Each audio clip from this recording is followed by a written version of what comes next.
Orang cerdas sering dikaitkan dengan kesuksesan hidup. Seolah-olah kecerdasan harus sebanding dengan keberhasilan seseorang dalam mencapai impiannya. Tetapi kenyataannya banyak orang cerdas yang akhirnya tidak berhasil dalam hidup. Sementara ada orang yang kurang cerdas tetapi sangat mungkin berhasil dalam hidup. Penjelasan umum adalah bahwa kecerdasan bukan hanya intelektual semata, tetapi ada hal-hal lain yang mendukungnya. Dan menurutnya, Steve Jobs memiliki definisi sendiri yang berbeda dengan tentang arti kata cerdas. Definisi ini pula juga menjadikan Steve Jobs seorang jenius zaman modern dan telah berhasil membangun perusahaan paling berharga dalam sejarah. Apa definisi kecerdasan Steve Jobs dan bagaimana penerapannya? Dalam sebuah wawancara, Steve mengungkapkan pendapatnya tentang karakteristik orang cerdas. Menariknya, tidak satupun dari mereka menyebutkan keterampilan berpikir out of the box atau dedikasi luar biasa. Menurut Steve Jobs, orang cerdas dapat membuat hubungan yang tampak jelas bagi mereka, tetapi sulit untuk dipahami oleh orang lain. Tentu saja kedengarannya bagus dan kita semua berpikir bahwa untuk mengubah dunia, kita harus memiliki visi yang jelas dan lengkap tentang dunia yang kita ingin ubah. Tapi bagaimana caranya?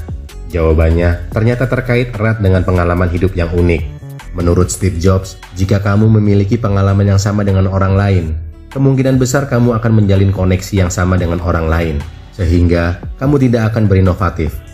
Sebuah studi tahun 2015 menyimpulkan bahwa keterbukaan terhadap pengalaman adalah prediksi terkuat dari kinerja tinggi seseorang dalam situasi kerja yang membutuhkan kreativitas.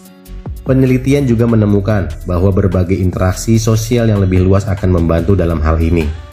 Tentu saja, dari apa yang dikatakan Steve Jobs, orang yang terbuka terhadap pengalaman baru dan interaksi sosial akan mencari situasi yang paling menarik dan tidak standar dalam hidup mereka. Sebagai hasilnya, mereka memperoleh potensi kekayaan yang tidak ternilai.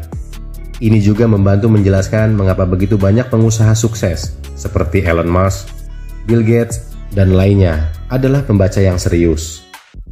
Buku adalah cara mudah bagi para introvert untuk mengumpulkan ide-ide unik yang membantu membentuk pandangan mereka tentang dunia mereka sendiri. Melalui buku-buku ini, mereka memperluas cakrawala spiritual mereka. Jadi masuk akal bahwa ketika orang cerdas membaca 100 buku bisnis klasik, dia akhirnya bisa melihat pergerakan tren sehingga dia bisa memanfaatkan peluang. Inilah penjelasan ciri-ciri orang cerdas menurut Steve Jobs. Demikian, tetap berpikir positif dan semangat.